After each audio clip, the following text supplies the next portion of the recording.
අපි බලන්න යන ළමයි ඇල්ඩිහයිඩ් කීටෝන ඔක්සිකරණය.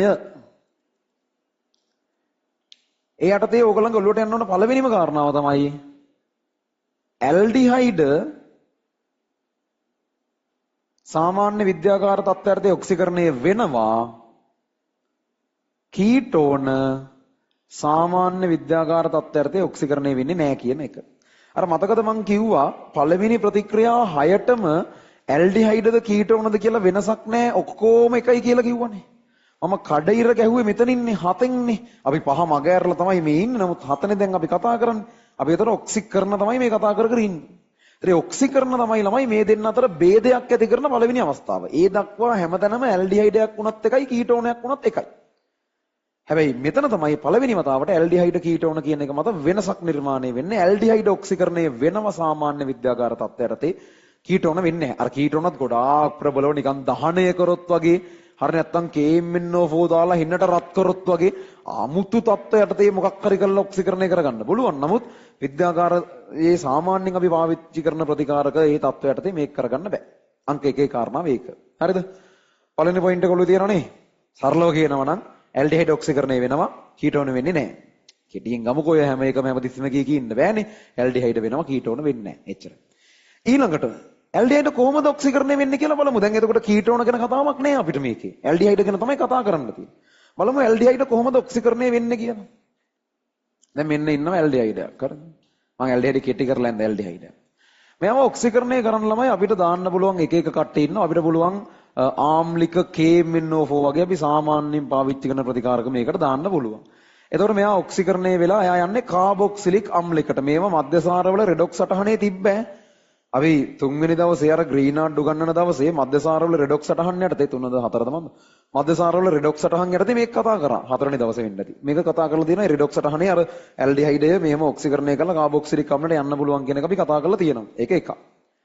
ඊළඟට ආම්ලික KMNO4 වගේ ඊගාව එක එයාගේම අනිත් එක්කන ඉන්නවනේ ආම්ලික ඩයික්‍රෝමේට් CR2O7. ඒතර එයාගේ ප්‍රතික්‍රියාව වෙනත් ඕකම තමයි. එකම තමයි වෙන්නේ. අම්මේ එක එක ඒවා වගේ කිව්වට එකම තමයි වෙන්නේ. ඔයගේ ප්‍රබල ඔක්සිකරණ වලින් මෙයාව ඔහොම කාබොක්සිලික් වලට එහෙම අරන් යන්න පුළුවන්. KMNO4 ගෙන් ඩයික්‍රෝමේට් ගෙන් ඔහොම අරන් යන්න පුළුවන්. ළමයි මේ තැන්වල මාධ්‍ය ආම්ලික නැතුව බාෂ්මික කරොත් මොනවා වෙයිද ඔයගොල්ලෝ හිතන්නේ? මේක මුකුත්ම වෙන්නේ නැති වෙයිද? මං කිව්වා එදා මධ්‍යසාරයටදී ඕක යන්තම් ඔය ගැන අදහසක් ගන්න දෙයක් කිව්වා. මේක බාෂ්මික කරොත් වෙන්නේ මොකද්ද?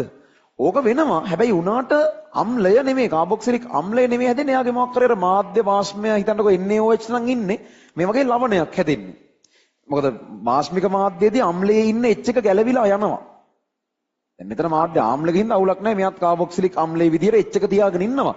මාධ්‍ය වාෂ්මිකව තිබ්බොත් ඔය වැඩේ වෙලා අර මාධ්‍ය වාෂ්මික නිසා ඒ බස්මත් එක්ක ප්‍රතික්‍රියා කරන්න කාබොක්සිලික් අම්ලයේ H එක ගැලවිලා ගිහිල්ලා එතන C- තමයි ඉතුරු වෙන්නේ. එහෙමයි වෙන්නේ. හරි කොහොම හරි KMNO4 ඩයික්‍රෝමේට් එක මෙයාලා මෙහෙම ඔක්සිකරණය වෙනවා. වැඩේ කියන්නේ ඕක නෙවෙයිනේ. මේ ඇල්ඩිහයිඩ් ළමයි ඔය අපි සාමාන්‍යයෙන් දකින ප්‍රබල ඔක්සිකාරක වලට අමතරව මේ පොඩි පොඩි උන් ටිකක් එක්කත් ඔක්සිකරණය වෙනවා. ඒ කියන්නේ මාර ප්‍රබල ඔක්සිකාරක කියලා හඳුන්වන්නේ නැති උදාහරණ එකක් තමයි මේ අපි මේගොල්ලෝ වෙන පාටකින් වගේ ලියමුද? ඒ ටික හයිලයිට් වෙන්න නැත්තම් එකම මේකක්. එකක් ආම්ලික KMNO4 කතාව කිව්වා ඒක හරි. ආම්ලික ඩයික්‍රෝමේට් කතාව කිව්වා ඒක හරි. තව මේ වගේම එක්කෙනෙක් ඉන්නවා මේ ආම්ලික CrO3 කියලා. ඒත් ඔච්චර තමයි ඩයික්‍රෝමේටුයි CrO3 දෙන්නම එක හා සමානව වැඩ කරන කට්ටිය. මේ තුන්වෙනි එක සිල්වර් ප්ලස් හිතන්නකෝ සිල්වර් ප්ලස් අපි කොහෙවත් දකින්න එහෙම ඔක්සිකාරකයක් නෙවෙයිනේ මෙයා. එහෙම අනිත්‍ය උන් ඔක්සිකරණය කරන්න හොඳ හැකියාවක් තියෙන. එහෙම කතා කරන්නේ නැහැනේ සිල්වර් ප්ලස් කියන. ළමයි සිල්වර් ප්ලස්ටත් පුළුවන් කියන්නකෝ ඔක ඔක්සිකරණය කරන්න. ඒ කියන්නේ මේ අර බොහොම ඉච්චර මේ දරුණු ගණයේ ඔක්සිකාරක නොවන නේ අර සෞම්‍ය ඔක්සිකාරක කියනෝනේ මෘදු ඔක්සිකාරක රළු ඔක්සිකාරක නෙවෙයි පොඩි පොඩි අහිංසක සෞම්‍ය ඔක්සිකාරක වලට මෙයාව පුළුවන් අර වගේ කාබොක්සිලික් අම්ල වලට අරගෙන යන්න. ආම්ලික මාධ්‍ය කරොත් කාබොක්සිලික් අම්ලය බාෂ්මික මාධ්‍ය කරොත් ඍණායනය එහෙමයි වෙන්නේ. සිල්වර් ප්ලස් විතර නෙමෙයි කොපර් 2+ උටත් පුළුවන්. ඒ තැන්වලදී කොපර් 2+ ලා කාටද යන්නේ කියන එක මම ඊළඟට කියන්නම්. මේ අපි කොහෙවත් දකින්නේ නැති ඔක්සිකාරකම වෙයි. මේගොල්ලන්ටත් පුළුවන් අරයව ඔක්සිකරණය කරලා මෙහෙම කාබොක්සිලික් අම්ල කියලා තත්යකට යවා ගන්න. සහ මේ තැන්වලදී මෙයාලා කාටද යන්නේ කියලා බලනවා නම් ළමයි MnO4- ඔය තැන්වලදී Mn2+ වලට යන්නේ ඒවා අපි දන්නවනේ ඉනෝගනික් වල. ඩයික්‍රෝමේට් හෝ මෙයා මේ දෙන්නයි ඕන කෙනෙක් කියන්නේ Cr3+. ඒකත් අපි දන්නවා ඉනෝගනික් වල දැකලා දන්නවා. ඔයාට අදාළ පාට වෙනස්කම් මෙහෙමත් දන්නවා. මෙයා දම් පාටයි අරය අවර්ණයි. අවර්ණ. CrO3 කියන්නේ නම් රතු පාට වගේ ගණයක්. මෙයා ගැන අපි කතා කරමු. මෙයාගේ පාට දැන් මේකෙම වැඩි ඔළුවේ නැති වුණත් කමන්නේ. මෙයාගේ පාට තැඹිලි පාටයි. එයාගෙන් ප්‍රතික්‍රියාවෙන් එන Cr3+ කොළ පාටයි. අපි අර ජාතික කොඩිය කතාවක් කියන්නේ යාටනේ. තැඹිලි කොළ කතාව. මෙතන මෙයා මෙහෙම ඔක්සිකරණය වෙද්දී සිල්ව ප්ලස් ඔක්සි හරණය වෙලා හදන ළමයි සිල්ව ලෝහය.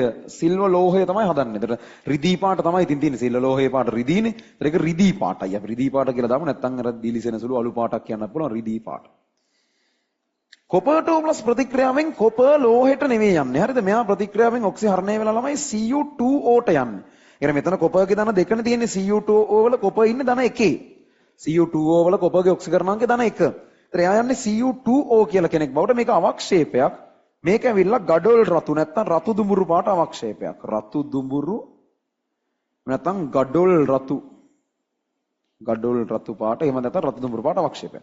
ඒතර මේ විදිහට බලාගෙන යනකොට ඇල්ඩිහයිඩ් ඔක්සිකරණය කරන්න පුළුවන් විදි ගොඩාක් තියෙනවා. හතරක් කියමුකෝ සරලව. KMnO4 පුළුවන්. ඩයික්‍රෝමේට් පුළුවන්. උන් දෙන්න නම් ඒකට යන කට්ටියනේ. සිල්ව ප්ලස් වලට පුළුවන්. සිල්ව ප්ලස් සිල්ව වලට ඔක්සි හරණය වෙලා අරයව ඔක්සිකරණය කරනවා. කොපර් 2+ වලට පුළුවන්. කොපර් 2+ Cu2O කියන තමන්ගේ ධන එකට ඔක්සි හරණය වෙලා ගඩොල් රතු පාට අවක්ෂේපයක් හදලා අනිත් පැත්තට අරක ඔක්සිකරණය කරලා ගන්නවා කාබොක්සිලික් අම්ල දක්වා. ඔන්න ඔය විදිහට ඇල්ඩිහයිඩ් ඔක්සිකරණය කරන්න පුළුවන් ක්‍රම ගොඩාක් තියෙනවා. මේ එක නිරීක්ෂණයක්වත් කීටෝන දෙන්නේ නැහැ. ඇල්ඩිහයිඩ් කීටෝන වෙන් කරගන්නේ මේ වගේන් අපි. දැන් මෙතන තියෙනවා ඇල්ඩිහයිඩ් කීටෝන වෙන් කරගැනීමේ පරීක්ෂණ හතරක්. KMnO4 දැම්මම ඇල්ඩිහයිඩ් දම් පාට අවර්ණ කරනවා. අරයා කරන්නේ නැහැ. මේක අවර්ණ කියන්නත් පුළුවන්. ලාරෝස කියන්නත් පුළුවන්. ඒකේ ඕන එකක් අවුලක් නැහැ. අවර්ණ නැත්තම් ලාරෝස. දැන් මේ හතරෙන් ඕනෑම එකක් ඇල්ඩිහයිඩ් විතරයි කරන්නේ. කීටෝන කරන්නේ නැහැ. ඒතර නිකන් ඕගලන්ට කිව්වොත් ඇල්ඩිහයිඩ් කීටෝන වෙන් කර හඳුනා ගන්න පරීක්ෂණයක් යෝජනා කරන්න කියලා මේ ඕන එකක් යෝජනා කරන්න පුළුවන්. මේ අන්තිම දෙක ටිකක් තව මොඩිෆයි කරලා තව මේක වැඩි දියුණු කරලා ටොලන් ප්‍රතිකාරකය ටොලන් එහෙම නැත්නම් ඔකට රිදී කැඩපත් පරීක්ෂාව කියලා කියන අපි ඊළඟට බලමු. සහ ෆේලිං ප්‍රතිකාරකය කියලා ෆේල් වෙන ගමන් ෆේලිං හරි.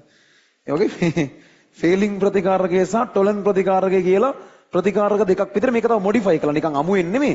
තව ටිකක් වැඩි දියුණු කරලා මේක වෙනම ප්‍රතිකාරක දෙකක් විදිහට එහෙමත් අරගෙන තියෙනවා. ඒක ගැනත් අපි ඊළඟට කතා කරන්න ඕන.